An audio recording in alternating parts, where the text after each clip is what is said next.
Hello friends, welcome back to my YouTube channel Elite Nursing Classes Center of Excellence. I hope you all are doing well. So guys, आज हम start कर रहे हैं next chapter that is labour and delivery. So guys, labour and delivery से related कुछ video मैंने upload की हैं जिसमें mechanism of labour and stages of labour मैंने एक्सप्लेन कर दिया है. सो लेबर एंड डिलीवरी के अंडर जितने भी क्वेश्चंस आ रहे हैं, आई थिंक उस वीडियो से आपको काफ़ी हेल्प मिलेगी ये क्वेश्चन सॉल्व करने के लिए, राइट. सो हमारा आज का फर्स्ट क्वेश्चन है question number 224. The nurse is caring for a client in labor, which assessment finding indicate to the nurse that the client is beginning the second stage of labor? Select that all that apply.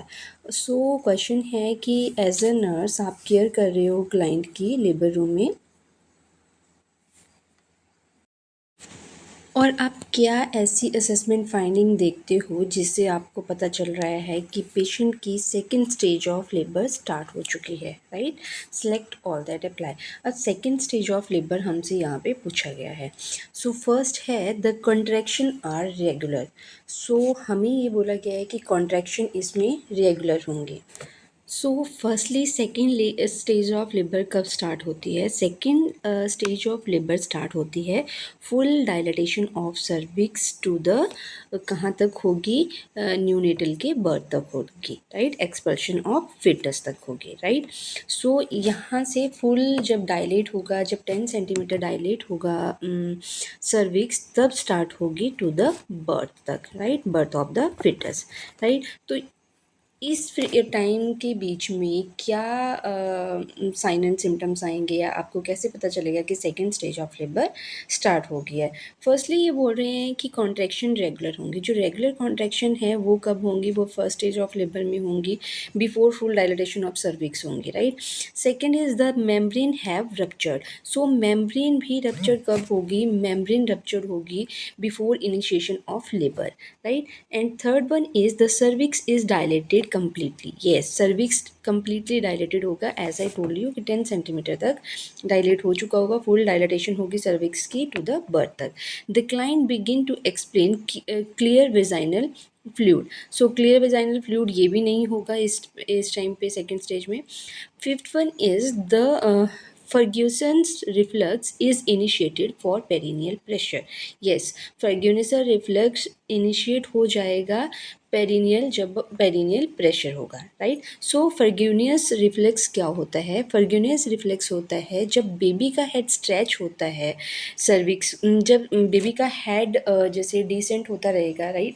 So baby का head क्या करेगा? Cervix को stretch करेगा, और वो जो feedback होगी वो पिट्यूटरी तक जाएगी, राइट. सो बेबी का हेड स्ट्रेच होगा, राइट, सर्विक्स को, तो जैसे जैसे डिसेंट होगा, राइट, तो वो फीडबैक कहाँ को जाएगी? पिट्यूटरी को जाएगी, राइट. तो उसकी वजह से क्या होगा? सर्विक्स स्ट्रेच हो जाएगा, राइट.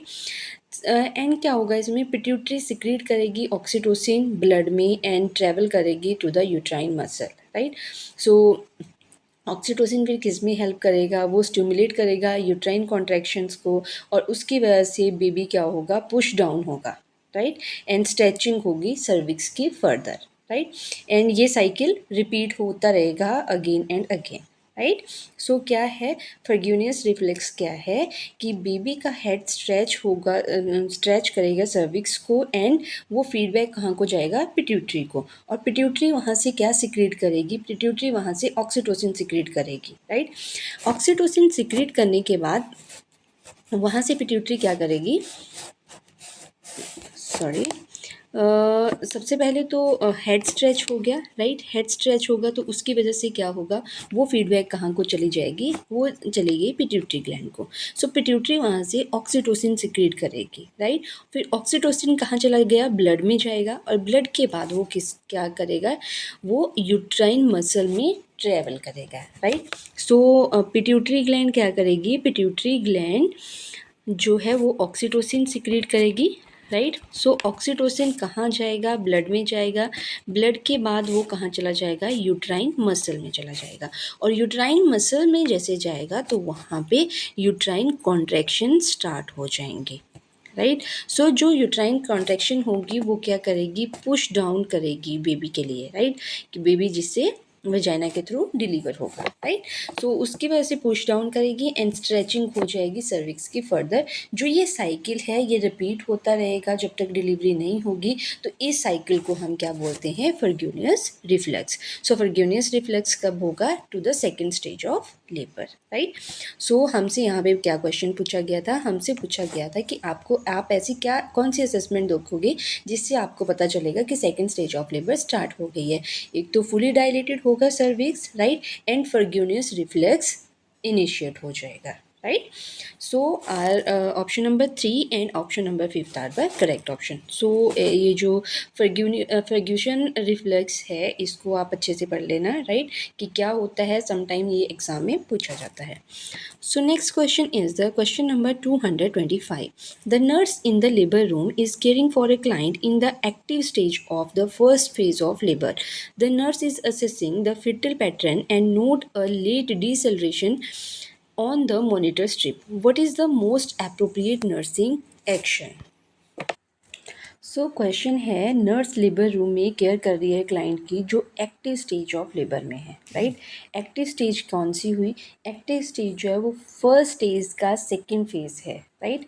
फर्स्ट गाइज मैंने ये जो स्टेजेस ऑफ लेबर हैं, एज आई टोल्ड यू कि मैंने आपको पहले ये करवा चुकी हूँ। और जिस वीडियो में मैंने इसको शेयर आपको कराया है वो वीडियो मैं आपको शेयर कर दूँगी, उस वीडियो का लिंक मैं शेयर कर दूँगी डिस्क्रिप्शन बॉक्स में, राइट। सो वहाँ पे आप देख लेना कि फर्स्ट स्टेज ऑफ लेबर में जो हमारी 4 स्टेजेस आती हैं, latent phase, active phase, transition phase, ये सारा मैंने एक्सप्लेन किया है, राइट। तो वहाँ से आपको आइडिया मिल जाएगा कि कौन से स्टेजेस में और कौन से फेज़ में क्या क्या चेंजेस आएंगे, राइट, और उस टाइम पे हमने क्या केयर प्रोवाइड करनी है। सो क्वेश्चन है कि नर्स लेबर रूम में केयर कर रही है क्लाइंट की, एक्टिव स्टेज ऑफ लेबर में है, first phase of labour. Question में भी लिखा गया है कि फर्स्ट स्टेज ऑफ लेबर है, और फर्स्ट स्टेज ऑफ लेबर में कौन से फेज में है, एक्टिव स्टेज में है। So active stage second phase है फर्स्ट स्टेज ऑफ लेबर का। सो नर्स ने असेस किया फिटल पैटर्न और नोट डाउन किया उन्होंने कि लेट डिसेलरेशन हो रही है मॉनिटर स्ट्रिप पे। सो उस टाइम पे आपका एप्रोप्रिएट नर्सिंग एक्शन क्या होगा, राइट। सो एक्टिव फेज़ में क्या है, एक्टिव फेज़ में सर्विक्स डायलेट होगा, 4 to 7 सेंटीमीटर डायलेशन होगी सर्विक्स की। एंड इसमें जो यूट्राइन कॉन्ट्रैक्शन है वो 3 to 5 मिनट्स के लिए होंगी, राइट। 3 to 5 मिनट्स के लिए यूट्राइन कॉन्ट्रैक्शन होंगी, 3 to 5 मिनट के इंटरवल में कॉन्ट्रैक्शंस होंगी। और जो यूट्राइन कॉन्ट्रैक्शन है वो कितने टाइम तक रहेगी, 30 to 60 सेकेंड तक रहेगी, राइट। और कब कब 3 और 5 मिनट्स के बीच में वो कॉन्ट्रैक्शन होंगी, राइट। सो ये आता है हमारा एक्टिव स्टेज ऑफ लेबर। सो अब इसमें हमसे बोला गया है कि उस टाइम पे आपने जब मॉनिटर की स्ट्रिप तो आपने देखा कि लेट डिसेलरेशन हो रही है, राइट। सो फिटल पैटर्न क्या आ रहा है, लेट डिसेलरेशन हो रही है। सो लेट डिसेलरेशन का मतलब क्या है कि फिटस को हाइपोक्सिया हो रहा है, राइट, क्योंकि यूट्रोप्लेसेंटल इनसफिशिएंसी हो रही है, जिसकी वजह से क्या हो रहा है, blood flow and oxygen foetus को यूट्राइन कॉन्ट्रैक्शन में नहीं मिल पा रहा है, राइट। सो उस टाइम पे क्या हो रहा है, बेबी को हाइपोक्सिया हो रहा है, राइट। सो हाइपोक्सिया अगर उस टाइम फिटस को हो रहा है यूट्राइन कॉन्ट्रैक्शन की वजह से, सो हमारा फर्स्ट काम क्या होगा कि हमने मदर को ऑक्सीजन प्रोवाइड करनी है through face mask, right. 8 to 10 litre per minute हमने ऑक्सीजन प्रोवाइड करनी है through the face mask. So first option ही है administer oxygen by face mask. So अगर ऐसी कोई सिचुएशन आती है then what we have to do, सबसे पहले हमने क्या करना है, ऑक्सीटोसिन को भी हमने स्टॉप कर देना है, राइट। और हमने डायरेक्ट क्या करना है, हमने सबसे पहले ऑक्सीजन प्रोवाइड करनी है to the mother, right. So second है place the mother in the supine position. So supine position को तो हमने अवॉइड करना है, प्रेगनेंसी में भी हम अवॉइड करते हैं सुपाइन पोजीशन को। सो ये क्या करता है, सुपाइन पोजीशन से डिक्रीज होती है uterine blood flow to the foetus, right. So client को हमने टर्न करना है on to her side to display pressure of the gravida uterus on the inferior vena cava, right. So हमने क्या करना है, उसको साइड पोजीशन देनी है, साइड लाइन पोजीशन देंगे। क्यों देंगे, बिकॉज कि जो प्रेशर है वो डिस्प्लेस हो सके यूट्रस का ऑन द इंफीरियर विना केवा से, राइट। सो नेक्स्ट है increase the rate of oxytocin intravenous infusion. So oxytocin हमने इसका रेट इंक्रीज़ नहीं करना है, इसको हमने स्टॉप करना है अगर ऐसी कंडीशन होती है। बिकॉज क्या है कि जब कॉन्ट्रैक्शंस हो रही हैं, कॉन्ट्रैक्शन की वजह से क्या है, बेबी को उस टाइम पे ऑक्सीजन नहीं मिल पा रही है, प्रॉपर ब्लड नहीं मिल पा रहा है, तो उसकी वजह से क्या है, उसकी वजह से बेबी को हाइपोक्सिया हो रहा है। तो उस टाइम पे हम क्या करेंगे, अगर हम ऑक्सीटोसिन देंगे तो और ज़्यादा कॉन्ट्रैक्शंस होंगी, तो उस टाइम पे हमने क्या करना है, ऑक्सीटोसिन को स्टॉप कर देना है, राइट। सो हम ऑक्सीटोसिन क्या करता है, फर्दर हाइपोक्सीमिया कॉज करेगा। क्यों, किस चीज़ की वजह से, यूट्रोप्लेसेंटल इनसफिशिएंसी की वजह से, राइट। सो ये भी आंसर इनकरेक्ट है। Fourth one is document the finding and continue to monitor the foetal pattern. So document तो हमने फाइंडिंग करनी है, एंड साथ में हमें क्या बोला गया है कि हमने कंटिन्यू मॉनिटर करते रहना है फिटल पैटर्न को। तो ऐसा हमने नहीं करना है, डॉक्यूमेंट तो हम करेंगे, बट हमने जो फिटल की मॉनिटरिंग है, ये बोल रहे हैं कि हमने फिटल मॉनिटरिंग हमने कंटिन्यू करते रहना है। नहीं, उस टाइम पे हमने क्या इंटरवेंशन देनी है, उस टाइम पे हमने ऑक्सीटोसिन को स्टॉप करना है, एंड हमने एडमिनिस्टर करनी है oxygen by face mask, right. So our correct option is option number 1। So next question है question number 226। The nurse is performing an assessment of a client who is scheduled for a cesarean delivery at 39 week of gestation. Which assessment finding indicate the need to contact the primary health care provider? So question है कि nurse perform कर रही है assessment client की, जिसका schedule किया गया है, स्केड्यूल था जिसका सिजेरियन डिलीवरी हुई है उसकी 39 वीक ऑफ जेस्टेशन पे, राइट। सो कौन सी असेसमेंट फाइंडिंग इंडिकेट कर रही है कि हमने कांटेक्ट करना है to the primary health care provider, right. So 39 week of gestation है, सिजेरियन डिलीवरी हुई है, तो उस टाइम पे आप ऐसी क्या असेसमेंट आप देखते हो जिसको आपने इमीडिएटली इन्फॉर्म करना है to the health care provider. So firstly हम देखते हैं हेमोग्लोबिन, अगर मदर का 11 ग्राम पर डीएल है, राइट। सो 11 to 13 ग्राम पर डीएल ये नॉर्मल मैटरनल हेमोग्लोबिन रेंज होती है, राइट। सो ये तो हो गया हमारा नॉर्मल, राइट। सेकंड है foetal heart rate is 180 beat per minute. So foetal heart rate previous classes में भी मैंने आपको बताया था कितनी होती है, term 110 to 160 beat per minute होती है। तो जो 180 है that is very much high, right. So ये क्या इंडिकेट कर रही है, ये इंडिकेट कर रही है फिटल डिस्ट्रेस को। सो अगर हमने फिटल हार्ट रेट बहुत ज़्यादा आ रही है, then we will immediately notify the health care provider, right. So third option है maternal pulse rate is 85 beat per minute, ये भी नॉर्मल है। And white blood cell count of 12 mm³ so WBC's count normal pregnancy में increase होना start होता है in second trimester, and third trimester में क्या होता है, ये पीक पे होता है, peak in third trimester, right. So last trimester में ये क्या होगा, पीक पे होता है। सो नॉर्मली जैसे होता है 11,000 to 15,000 सेल पर mm³ होता है जैसे नॉर्मल, तो उससे कितना इंक्रीज़ होता है, अप टू 18,000 सेल mm³ तक होता है, राइट। सो और इमीडिएट पोस्टपार्टम क्या होता है, इमीडिएट पोस्टपार्टम पीरियड में WBC's कितना होता है, 25,000 to 30,000 सेल mm³ होता है। वो क्यों होगा, बिकॉज उस टाइम पे ल्यूकोसाइटोसिस इंक्रीज हो जाते हैं जो ड्यूरिंग डिलीवरी टाइम पे। सो उसकी वजह से WBC's का काउंट इंक्रीज होता है। सो यहाँ पे हमें नॉर्मल रेंज बताई गई है, सो ये नॉर्मल है, तो इसको तो नोटिफाई करने की यहाँ पे ज़रूरत नहीं है। So our correct option is option number 2 कि अगर फिटल हार्ट रेट इंक्रीज़ हो रहा है, ये हमें इंडिकेट कर रहा है फिटल डिस्ट्रेस, सो हमने इस चीज़ को इमीडिएटली इन्फॉर्म करना है to the health care provider. So next question is question number 227। The nurse is reviewing the record of a client, the labor room, and note that the primary healthcare provider has documented that the fetal presenting part is at the -1 station. This documented finding indicate that the fetal presenting part is located at which area, refer to the figure. So guys ये भी मैंने आपको previous video में बताया है station कैसे हम measure करते हैं। सो उस वीडियो का लिंक भी मैं शेयर कर दूँगी डिस्क्रिप्शन बॉक्स पे। सो हमसे क्वेश्चन में पूछा गया है कि आप रिव्यू कर रहे हो रिकॉर्ड लेबर रूम में पेशेंट का, और आपने नोट डाउन किया कि प्राइमरी हेल्थ केयर प्रोवाइडर ने डॉक्यूमेंट किया है फिटल प्रेजेंटिंग पार्ट क्या है, -1 स्टेशन है। सो -1 स्टेशन आपको क्या इंडिकेट कर रहा है कि कौन सा फिटल पार्ट कहाँ पे है, कौन से एरिया पे है। तो उसके लिए हमें बोला गया है कि आपने फिगर को रेफ़र करना है। सो -1 हमें बोला गया है, राइट। सो -1 कहाँ पे आएगा, कौन से फिटल पार्ट पे आएगा। सो स्टेशन हम किस चीज़ के लिए यूज़ किया जाता है, station are use to measure the descent, right, कि कितना प्रोग्रेस हुई है लेबर की एंड डिसेंट कितना हुआ है, राइट। प्रोग्रेस ऑफ लेबर को असेस करते हैं हम इससे, और इसको हम सेंटीमीटर में मेज़र करते हैं, right. Above and below the ischial spine. So ischial spine कहाँ है, यहाँ पे है, जो मिड प्लेन है ये है इस्चियल स्पाइन। सो इस्चियल स्पाइन से हम क्या करते हैं, यहाँ से मेज़र करते हैं हम स्टेशन ऑफ द फिटस।